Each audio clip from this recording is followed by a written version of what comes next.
Picture this. You're miles deep in a misty, remote forest. The silence is incredibly heavy, and right there, pressed deep into the mud at your feet, is a single footprint. But it's nearly twice the size of a human's. There are no other tracks around, no tire treads, absolutely no signs of a bear, just one enormous, impossible print leading off into the dense, dark trees. And then, just nothing. What on earth could possibly leave a track like that? Welcome to this explainer of file number 017, Bigfoot, the creature that shouldn't exist. I am so excited to open this dossier with you today because, honestly, we are looking at a mystery that simply refuses to die.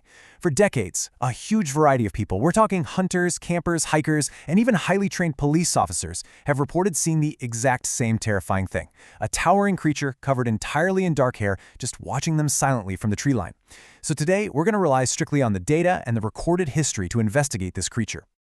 All right, let's jump right into the legend. Because, this isn't just some modern internet rumor. Centuries ago, indigenous peoples across North America already had varying traditions describing large, human-like beings living in remote forests, which of course includes the Sasquatch. But the modern phenomenon? That really ignited back in 1958. Giant footprints were discovered near a California logging site, which prompted newspapers to officially coin the name Bigfoot, and man, that name spread like wildfire across America. Reports started absolutely flooding in from mountains and national parks. And that escalating tension leads us straight to 1967. Which brings us to our next major milestone, the film.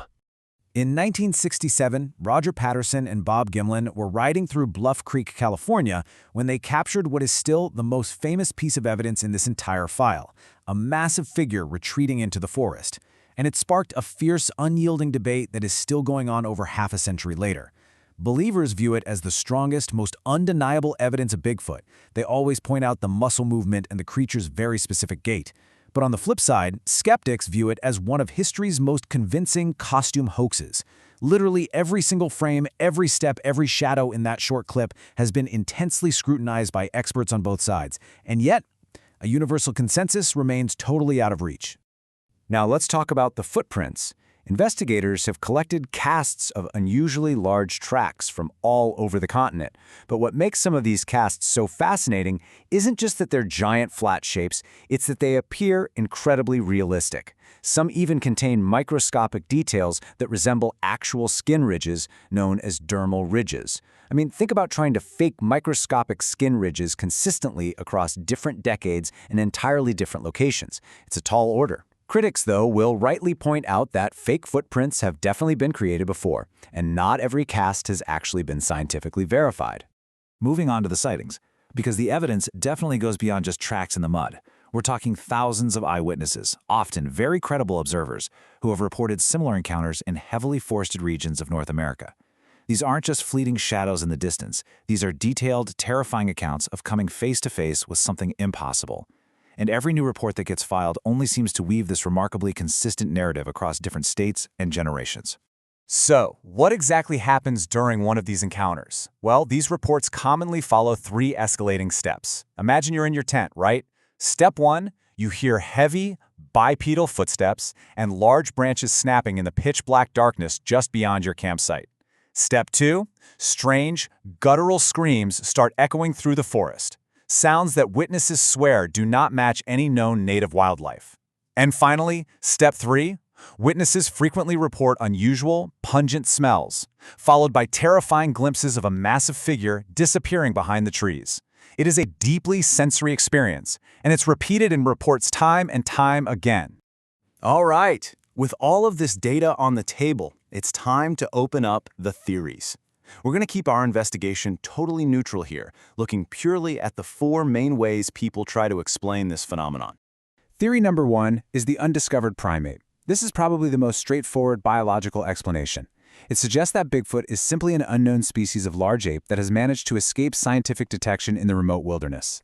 Proponents argue that Earth still contains incredibly vast, unexplored forests, and hey, we discover new animal species all the time, right? Could a large primate be out there? It's a very compelling idea.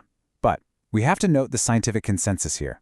Many scientists argue that a sustainable, breeding population of animals this large would absolutely leave behind more physical evidence, like bones or remains, which we just haven't found.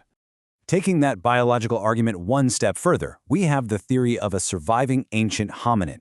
This suggests the creature is a prehistoric relative of humans, something like Gigantopithecus, surviving in isolated populations. Proponents argue that a small pocket might have survived deep in the wilderness.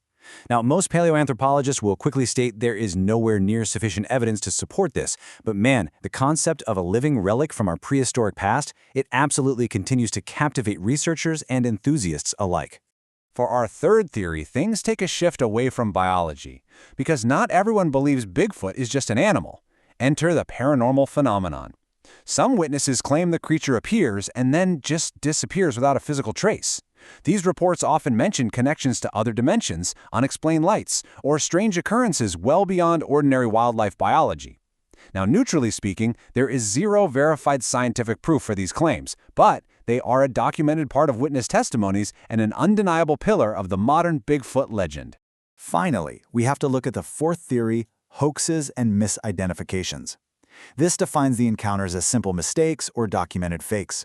Skeptics argue that sightings are often caused by bears standing on their hind legs, people in heavy outdoor gear, poor visibility, sheer fear, or deliberate costume pranks.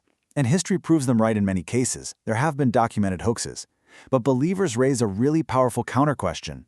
Even with the known fakes, can every single sighting, footprint, and unexplained encounter over the last century really be explained away that easily? So is the answer still waiting beyond the trees? That's the question we're left with. Why is humanity so absolutely captivated by this mystery? Maybe it's because deep down we really want to believe the world still holds massive, undiscovered secrets. I mean, more than half a century after that famous footage was captured, search teams are still out there looking. The mystery survives simply because the reports never completely stop. So what is the truth? Is this an undiscovered species hiding in the deep woods? Are people seeing something real but misidentifying it? Or has one of the world's greatest mysteries remained a myth, hiding just out of reach, right where the footprints begin and the hard evidence ends? For now, the scientific community remains unconvinced, and the truth remains hidden. File number 017 remains open. Thank you so much for joining me for this explainer. Be sure to subscribe to the Enigma Files, where every mystery has a file and every file hides a story. Until our next investigation together, keep analyzing the data and stay curious.